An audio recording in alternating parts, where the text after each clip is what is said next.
Hello guys, তো কালকের ব্লগটা দেখে তোমরা বুঝতেই পেরেছো রাত্রেবেলা ভীষণই প্রবলেম হয়ে গেছিলো আমাদের বাড়ি ফিরে। কারেন্ট ছিল না, মানে কারেন্ট সবার বাড়িতে ছিল, আমাদের বাড়িতে ছিল না। ইনভার্টার নষ্ট হয়ে গেছিলো আর কারেন্ট আনতে আনতে অনেকটা টাইমও লেগে গেছিলো, তাই আর রাত্রে ব্লগটা ঠিক করে এন্ডও করা হয়নি।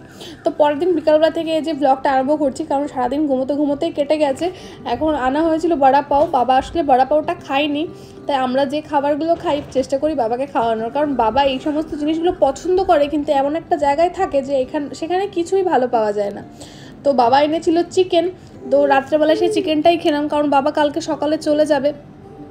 তো পরের দিন সকালবেলায় যে আবার ভিডিওটা আরম্ভ করলাম। সকালে উঠে আমি ব্রেকফাস্টটা করে নিলাম, আর দেখতেই পাচ্ছ যে বাবার মনটাও খারাপ। আসার সময় যতটা আনন্দ লাগে না, যাওয়ার সময় ঠিক ততটাই কষ্ট লাগে। আর মা এখানে চিংড়ি মাছ বেছে দিচ্ছিল, বাবাকে ভেজে দিয়ে দেবে, কারণ রান্না করার সময় নেই।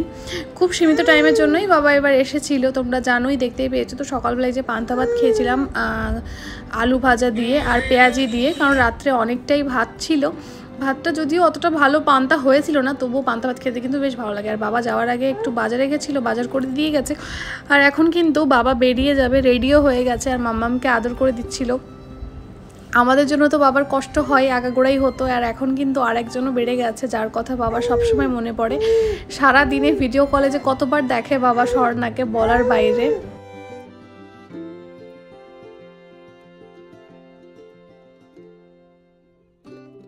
তো আমি এখন ভয়েস ওভার দিচ্ছি, আর এখন মনটা কেমন একটা লাগছে।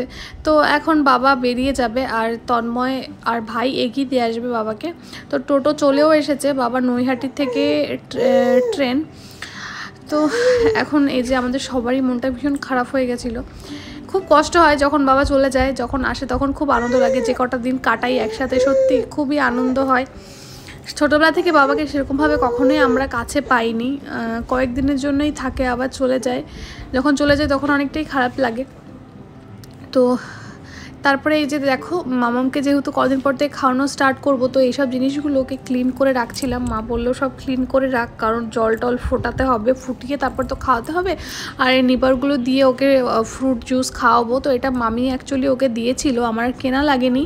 আর এখানে ওর বটল তো আছেই 3টে, এটাতে জল খাওয়ানো যাবে। আর ক্লিনার তো তোমাদের আগেই দেখিয়েছি, এটা কলকাতা থেকেই নিয়ে এসেছি একবারে। আর মিল্টনের ওই ছোটো বটলটা ও গিফট পেয়েছে, তো ওর জন্য ডাইপার অর্ডার করা ছিল।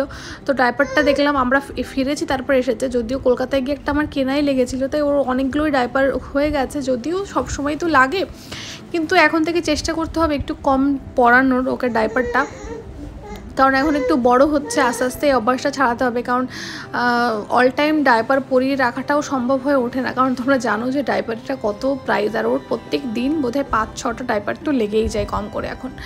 এখন আস্তে আস্তে চেষ্টা করি যে একটু ডাইপার ছাড়া রাখবো, কিন্তু যখনই ডাইপার খুলে দিই তখনই হিজু করে দেয়।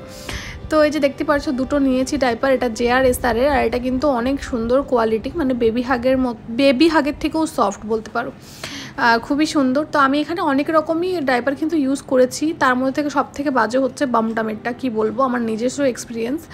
আর লুবল্যাপটাও ভালো, কিন্তু একটু হার্ড। তাছাড়া বেবি হাগ আর JRSR আমি বলবো সব থেকে বেস্ট। আর JRSR-এরটা তো খুবই সফট, মানে বেবির তো ভীষণই কমফোর্টেবল হবে। মানে এমনি তো অন্য প্যাম্পার্সগুলো পরলে কি হয়, একটু দাগ হয়ে যায়, কিন্তু এগুলো এত সফট, দাগ হওয়ার কোনো মানে ইয়ে নেই। কিন্তু এক একটা ডাইপারের না এক এক রকম সাইজ, যেরকম লুবল্যাপেরটা M সাইজ হলেও এই JRSR-এরটা L সাইজ, কিন্তু লুবল্যাপেরটা M সাইজ হলেও এটার থেকে বড়। তো দেখতেই পারছো সব ডাইপারগুলো তোমাদের সামনে দেখাচ্ছিলাম, যে এটা দেখো কীরকম মানে টাইট, আর এগুলো সফট ভীষণ। তো ওপরে দুটোর কোয়ালিটি বলতে পারো ভালো, ওই দুটো কিন্তু তোমরা অবশ্যই ট্রাই করতে পারো। তো এই যে এখন আইসক্রিম খাচ্ছিলাম, তো মামামকে একটু আইসক্রিম দিচ্ছিলাম, যদিও এটা ঠিক না বাচ্চাকে চিনি দেওয়া, তবে সামনে যেহেতু ছিল তাই ভাবছিলাম তো খাওয়ায়, যদিও ও তো গিলতে পারে না এখনও, শুধু মুখের ভেতরেই রেখে একটু এরকম করছিল, তাই একটু মুখে দিয়ে আবার ধুয়ে দিয়েছিলাম। তো চকলেটটা চাটছিল, কারণ একটু ঠান্ডা ঠান্ডা লাগছিলো, কিন্তু দেখো ওকে তো খাচ্ছিল না। তো এখানে এই যে ওর বাটিগুলোও ধুয়ে নেব। ওর এই যে কাঁসার বাটি, মা বলেছে ওকে কাঁসার বাটি রুপোর বাটিতে করে সবসময় খাওয়াবি, যেহেতু মা দিয়েছে ওই দুটো, ওই জন্য মা বলছিল। আর আমি সিলিকনেরটা কিনেছি, তো ওকে ঘুরিয়ে ফিরিয়ে মা বলছিল এগুলোতে খাওয়াবি। তো ওর যেহেতু 5 মান্থ কমপ্লিট হয়ে গেছিলো 13 তারিখে, তাই ওর ফটোশ্যুট চলছিল, তাই দিদি ওকে সুন্দর করে রেডি করিয়ে দিয়েছে আর লিচি দিয়ে ছবি তুলছিল। খুব কিউট হয়েছিল ছবিগুলো, যারা আমার ফেসবুকে আছে তারা তো দেখেছই। আর ওকে কিন্তু মানে ছবি তোলার সময় না ওর সাথে অতটা স্ট্রাগল করতে হয় না, ও কিন্তু সবসময় স্মাইল করতে থাকে। তো তারপরে দিদির এসেছিলো একটা নায়িকা থেকে পার্সেল, তো দিদি বললো তুই ওপেন কর, আমি ভিডিও করি, কিন্তু আমি ওপেনই করতে পারছিলাম না। তো কি এসছে দেখো। তো দিদি অর্ডার করেছিল হেয়ার সিরাম, এখানে এটা বায়োলজির সিরাম আছে, আর এখানে হচ্ছে প্লামের কাজল ছিল দুটো, আর এখানে প্লামের একটা ফেস মিস্ট। তোমরা দেখতেই পারছো মাম্মাম না ভাবছে আমি ওর সাথে কথা বলছি, ওই জন্য সাড়া দিচ্ছে। ও তো জানে না যে আমি ভয়েস ড্রাম দিচ্ছি, তো ও কিন্তু ভাবছে মাম্মাম ওর সাথে কথা বলছে, ওই জন্য কিন্তু কথা বলেই যাচ্ছে।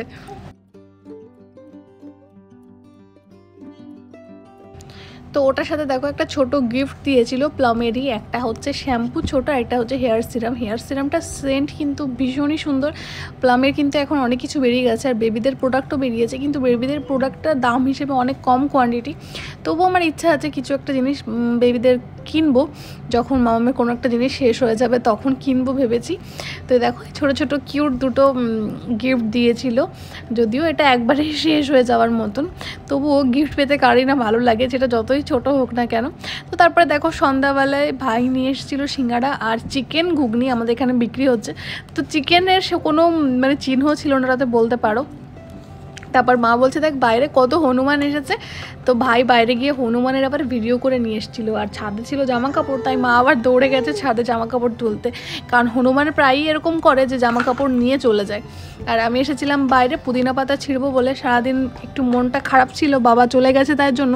তো মনটা ভালো করার জন্য তোমার দাদাভাই বললো চলো চিকেন রোস্ট করি, তাহলে টাইমটাও পাস হয়ে যাবে আর মনটাও ভালো থাকবে। তো তেজপাতা গাছটা দেখো অনেকটা ঠিক হয়ে গেছে। আর এখন হচ্ছে পুদিনা পাতা আমি তুলবো, আমাদের এখানে তো পুদিনা পাতা তোমরা জানোই পুরো ছড়িয়ে গেছে। আর ভাই এখানে বলছিল তোর যা তেজ, সেখানে তেজপাতাটা কিছুই না, তাই আমি হেসে দিয়েছিলাম। তো এখানে দেখো পুরো এই চারিটা ভরে গেছে পুদিনা গাছ। তোমরা আমাকে জিজ্ঞেস করেছো যে পুদিনা গাছ কিভাবে লাগাতে হয়, আসলে একটা গাছ কোথা থেকে তোমরা যদি জোগাড় করো না, তো সেটা লাগালে ছড়িয়ে যাবে। আর এখানে দেখো আম গাছগুলো কিন্তু নতুন নতুন পাতা হচ্ছে, তোমাদের দাদা ভাইয়ের ইচ্ছা পরের বছর মাম্মাম এখান থেকে আম পেড়ে খাবে, জানি না কত দূর হবে সেটা। তো এখন আপাতত আমাদের বাড়িতে 4টে আম গাছ লাগানো আছে, একটাতে তো মুকুলও হয়েছে, আর 3টে লেবু গাছ লাগিয়েছে তোমাদের দাদা ভাই পেছনে। লেবু গাছে কিন্তু লেবুও হয়েছে। তো পেছনেটা তো এখন যেতে পারছি না, পেছনটাতে একটু সাইড দিয়ে জঙ্গল টাইপের আছে, তাই জন্য পরে তোমাদের দেখাবো ঘরের ভেতর দিয়ে, পেছনে তো দরজা আছে, তোমাদের সাথে পরে কোনো ভ্লগে শেয়ার করবো।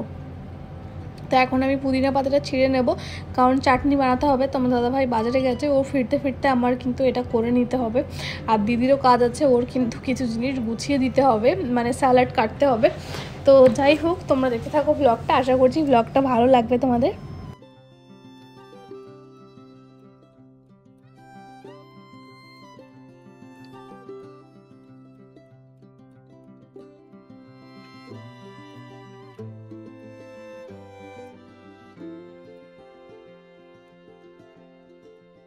তো তোমাদের আরেকটা কথা বলার ছিল, এখন থেকে আমি চেষ্টা করব রেগুলার ভ্লগ দেওয়ার। মাঝে মাঝে হয়তো রেগুলার দেওয়া হবে না, কিন্তু তোমরা আমার চ্যানেলটাকে সাবস্ক্রাইব করে বেল আইকনটাকে প্রেস করে রেখো, যাতে আমি ভ্লগটা আপলোড করলে তোমরা নোটিফিকেশনটা পেয়ে যাও। তো এখন দেখো দিদি চিকেনটাকে ম্যারিনেট করে দিচ্ছে তন্ময়কে। আর চিকেন এই রোস্টিংয়ে কিন্তু চিকেন তন্দুর মশলাটা মাস্ট, এটা না থাকলে কিন্তু চিকেনের কোনো টেস্টই আসবে না। তাছাড়া কিন্তু সেরকম কিছুই লাগে না, তোমাদের সাথে একদিন আমি শেয়ার করে দেবো কী কী লাগে না লাগে। আর এখানে দেখো চিকেন রোস্ট করা কিন্তু স্টার্টও করে দিয়েছে তোমার দাদাভাই। আর এরকম করে চিকেন রোস্ট করে খেলে না ভীষণই টেস্টি লাগে। নর্মালি তো চিকেন অতটা খাওয়া যায় না, কিন্তু এরকম রোস্ট করলে না অনেকটা চিকেন খাওয়া হয়ে যায়। আর এতটা গরম ছিল, তোমার দাদাভাই তো পুরো ঘেমে জল, তবুও এই গরমের মধ্যে মানে সবার মন ভালো করার জন্য চিকেনটা রোস্ট করছিল।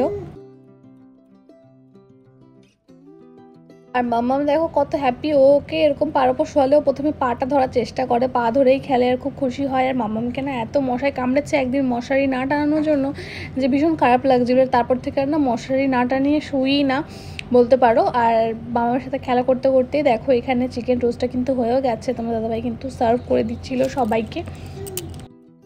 তো এই চিকেন রোস্ট খাওয়ার পরে কিন্তু রাতে আর কিছু খাওয়ার মতন অবস্থা থাকে না, দেখতেই পাচ্ছ কতটা চিকেন। এখানে সবাই স্যালাড দিয়ে খাওয়ার পরে কিন্তু পেটটা অলরেডি ভরেই যাবে চাটনি দিয়ে খাওয়ার পরে। তো তারপরে মাম্মাম ঘুমোচ্ছিল না রাতে, তাই তোমাদের দাদাভাইকে দায়িত্ব দিয়েছিলাম ওকে ঘুম পাড়ানোর, কিন্তু লাস্টে কিন্তু ঘুমোই দিন ধরে কিন্তু খুব দুষ্টুমি করছে, রাতে ঘুমোতেই চায় না। তো তারপরে অনেক চেষ্টা করে ও কিন্তু 12:30টার দিকে ঘুমিয়ে পড়েছিল। তো আজকে ব্লগটা এই অবধি কেমন লাগলো অবশ্যই জানিও। দেখা হবে নেক্সট ভিডিওতে। সবাই খুব ভালো থেকো, সুস্থ থেকো আর চ্যানেলটিকে সাবস্ক্রাইব করে দিও। টাটা সবাইকে।